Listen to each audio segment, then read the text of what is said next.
ओम शांति। आज 5 मई 2022 के साकार मधुर महावाक्य हैं। मीठे बच्चे, तुम बाप की श्रीमत पर चलो तो तुम्हें कोई भी दुख नहीं दे सकता। दुख तकलीफ देने वाला रावण है जो तुम्हारे राज्य में होता नहीं। प्रश्न है आज का, इस ज्ञान यज्ञ में तुम बच्चे कौन सी आहुति देते हो? उत्तर है इसका, इस ज्ञान यज्ञ में तुम कोई तिल जौ की आहुति नहीं देते। इसमें तुम्हें देह सहित जो कुछ भी है वह सब आहुति देनी है, अर्थात बुद्धि से सब भुला देना है। इस यज्ञ की संभाल पवित्र रहने वाले ब्राह्मण ही कर सकते हैं। जो पवित्र ब्राह्मण बनते हैं वही फिर ब्राह्मण सो देवता बनते हैं। गीत है आज का, तुम्हें पाके हमने जहाँ पा लिया है, जमी तो जमी आसमां पा लिया है। ओम शांति। बच्चे आए हैं बाप के पास। बच्चे जरूर आएंगे ही तब जब बाप को पहचान कर बाप कहेंगे, नहीं तो आ ही नहीं सकते। बच्चे जानते हैं हम जाते हैं निराकारी बेहद बाप के पास। उनका नाम शिव बाबा है। उनको अपना शरीर नहीं है। उनका कोई भी दुश्मन बन नहीं सकता। यहाँ दुश्मन बनते हैं तो राजाओं को मार डालते हैं। गांधी को मारा क्योंकि उनका तो शरीर था। बाप को तो अपना शरीर है नहीं। मारने चाहेंगे वह भी उसको जिसमें प्रवेश करता हूँ। आत्मा को तो कोई मार काट नहीं सकते। तो जो मुझे यथार्थ रीति जानते हैं उनको ही राज्य भाग देता हूँ। उन्हों के राज्य भाग्य को कोई जला नहीं सकता, न पानी डुबा सकता। किसी भी हालत में तुम बच्चे बाप से वर्षा लेने आए हो अविनाशी राजधानी का, जिसको कोई भी दुख अथवा तकलीफ दे ना सके। वहाँ तकलीफ देने वाला कोई होता नहीं। तकलीफ देने वाला है रावण। रावण को 10 शीश भी दिखाते हैं। सिर्फ रावण दिखाते हैं, मंदोदरी दिखाते नहीं। सिर्फ नाम रख दिया है कि रावण की स्त्री थी। तो यहाँ रावण राज्य में तुमको तकलीफ हो सकती है, वहाँ तो रावण राज्य होता नहीं। बाप तो है निराकार, उनको कोई मार काट नहीं सकता। तुमको भी ऐसा बनाते हैं जो तुमको शरीर होते भी कोई दुख न हो सके। तो ऐसे बाप की मत पर चलना पड़े। बाप ही ज्ञान का सागर है और कोई यह ज्ञान दे नहीं सकते। ब्रह्मा द्वारा सभी शास्त्रों का सार समझाते हैं। ब्रह्मा है शिव बाबा का बच्चा। ऐसे नहीं कि विष्णु की नाभि से ब्रह्मा निकला। अगर नाभि कहें तो शिव बाबा की नाभि कमल से निकला। तुम भी शिव की नाभि से निकले हो। बाकी चित्र तो सब रॉन्ग हैं। एक ही बाबा राइटियस है, रावण अनराइटियस बना देते हैं। यह खेल है। इस खेल को तुम ही जानते हो। कब से रावण राज्य शुरू हुआ, कैसे मनुष्य गिरते गिरते गिर ही गए, ऊपर कोई भी चढ़ ना सके। बाप के पास जाने का जो रास्ता बताते वह और ही जंगल में डाल देते, क्योंकि रास्ता जानते ही नहीं हैं। बाबा के घर और स्वर्ग का जो भी गुरु आदि हैं सब हैं हठ योगी। घर बार छोड़ देते हैं। बाबा छुड़ाते नहीं हैं, कहते हैं पवित्र बनो। कुमार और कुमारी पवित्र हैं। द्रौपदी पुकारती है कि बाबा हमको बचाओ, हम पवित्र बनकर कृष्णपुरी में जाना चाहते हैं।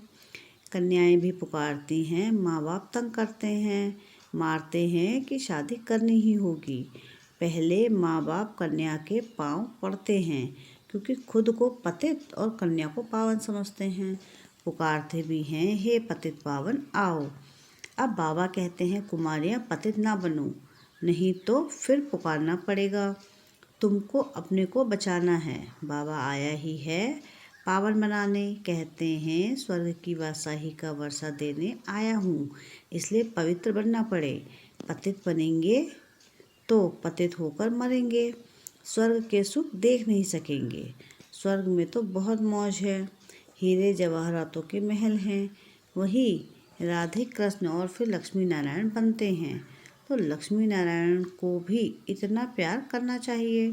अच्छा, कृष्ण को प्यार करते फिर राधे को क्यों गुम कर दिया है? कृष्ण जन्माष्टमी पर कृष्ण को झूला झुलाते हो। माताएं कृष्ण को बहुत प्यार करती हैं, राधे को नहीं। और फिर ब्रह्मा जो कृष्ण बनने वाला है, उनकी इतनी पूजा नहीं है। जगत अम्बा की तो बहुत पूजा करते हैं, जो सरस्वती ब्रह्मा की बेटी है। आदि देव ब्रह्मा का सिर्फ अजमेर में मंदिर है। अब मम्मा है ज्ञान ज्ञानेश्वरी।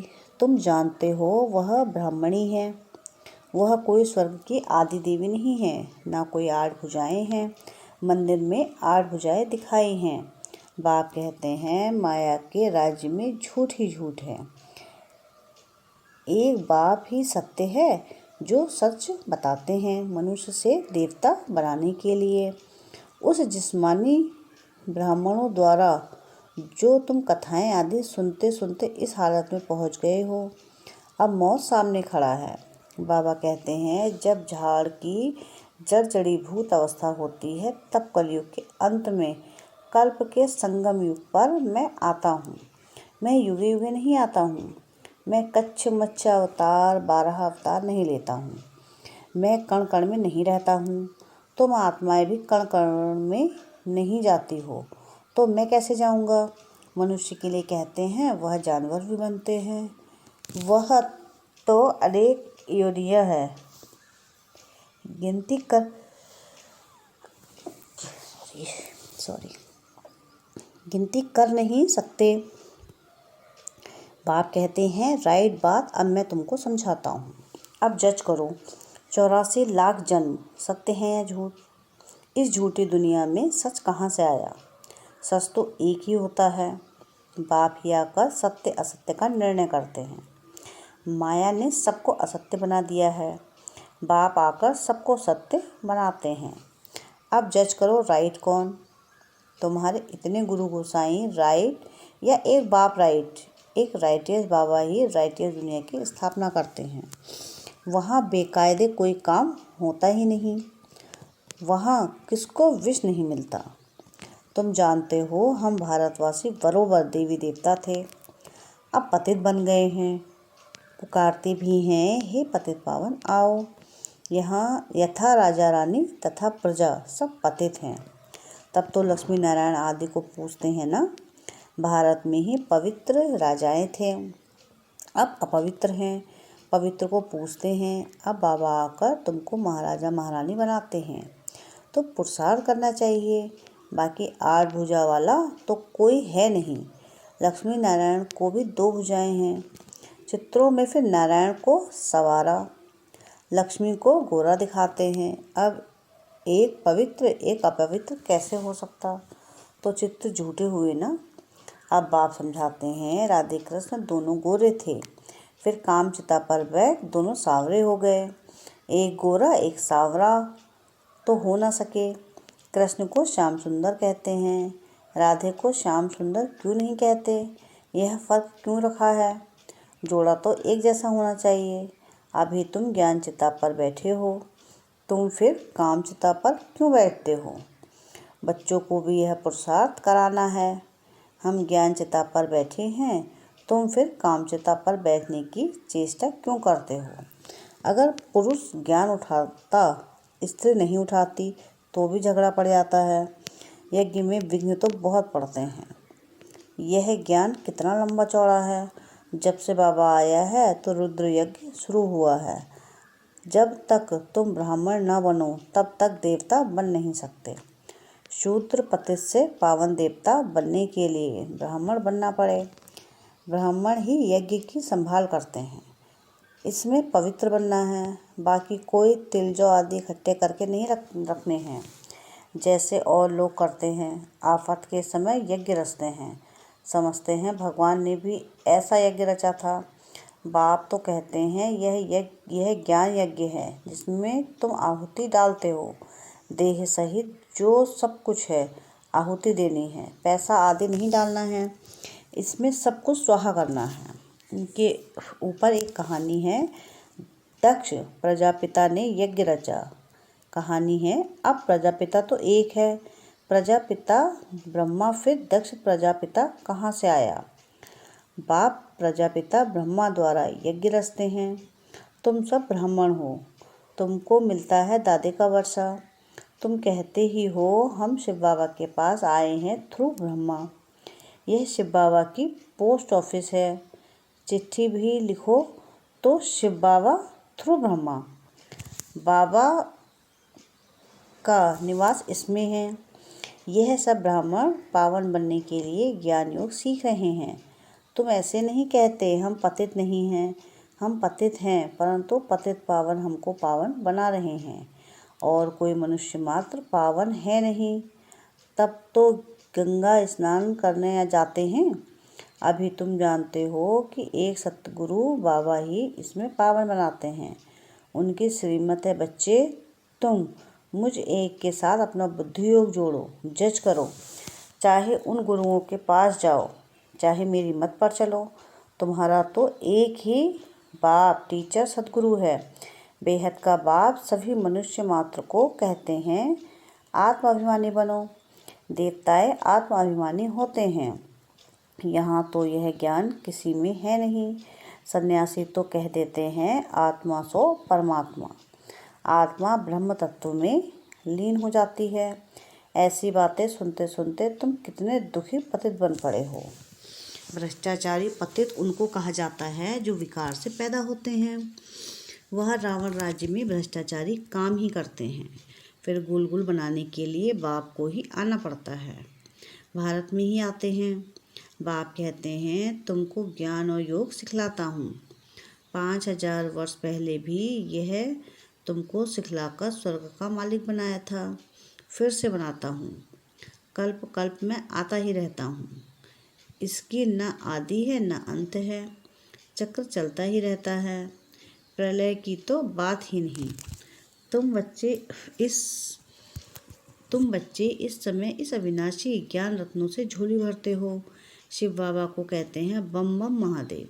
बम बम अर्थात शंख ध्वनि कर हमारी झोली भर दो। नॉलेज बुद्धि में रहती है ना।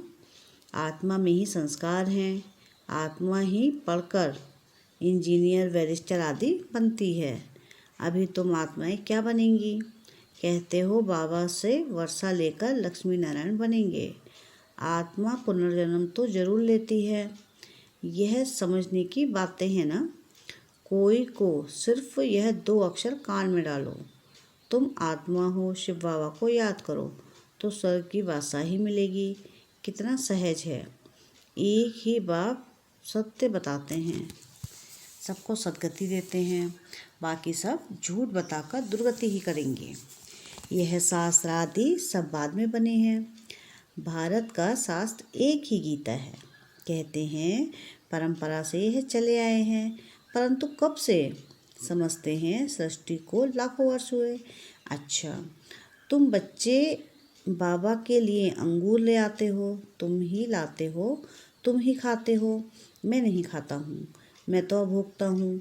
सतयुग में भी तुम्हारे लिए महल बनाते हैं। यहाँ भी तुमको नए महल में रखता हूँ। हम तो पुराने में ही रहते हैं। यह वंडरफुल बाबा है। यह बाप भी है तो मेहमान भी है। बॉम्बे में जाए तो मेहमान कहेंगे ना। यूं तो यह बहुत बड़ा सारी दुनिया का मेहमान है। इनको आने और जाने में देर नहीं लगती। मेहमान भी वंडरफुल है। दूर देश में रहने वाले आए देश पर आए तो मेहमान हुआ ना। आते हैं तुमको गुलगुल यानी फूल बनाने, वर्षा देने, कौड़ी से हीरा जैसे बनाने। अच्छा, मीठे मीठे से खिलते बच्चों प्रति माता पिता बाप दादा का याद प्यार, गुड मॉर्निंग और नमस्ते। रूहानी बाप की रूहानी बच्चों को नमस्ते। हम रूहानी बच्चों की रूहानी बाप दादा को याद प्यार, गुड मॉर्निंग और नमस्ते। शुक्रिया बाबा, शुक्रिया। धारणा के लिए मुख्य सार है। पहली पॉइंट है कि अविनाशी ज्ञान रत्नों की धारणा कर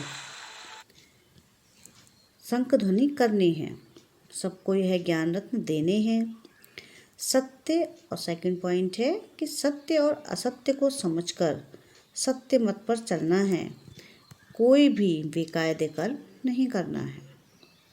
वरदान है आज का, बुद्धि को विजयी रखने की विधि द्वारा व्यर्थ को समाप्त करने वाले सदा समर्थ भव। सदा समर्थ अर्थात शक्तिशाली वही बनता है जो बुद्धि को विजयी रखने की विधि को अपनाता है। व्यर्थ को समाप्त कर समर्थ बनने का सहज साधन ही है सदा बिजी रहना। इसलिए रोज सवेरे जैसे स्थूल दिनचर्या बनाते हो, ऐसे अपनी बुद्धि को बिजी रखने का टाइम टेबल बनाओ कि इस समय बुद्धि में इस समर्थ संकल्प से व्यर्थ को खत्म करेंगे। बिजी रहेंगे तो माया दूर से ही वापस चली जाएगी। स्लोगन है आज का, दुखों की दुनिया को भूलना है तो परमात्मा प्यार में सदा खोए रहो। क्या है स्लोगन? कि दुखों की दुनिया को भूलना है तो परमात्मा प्यार में सदा खोए रहो।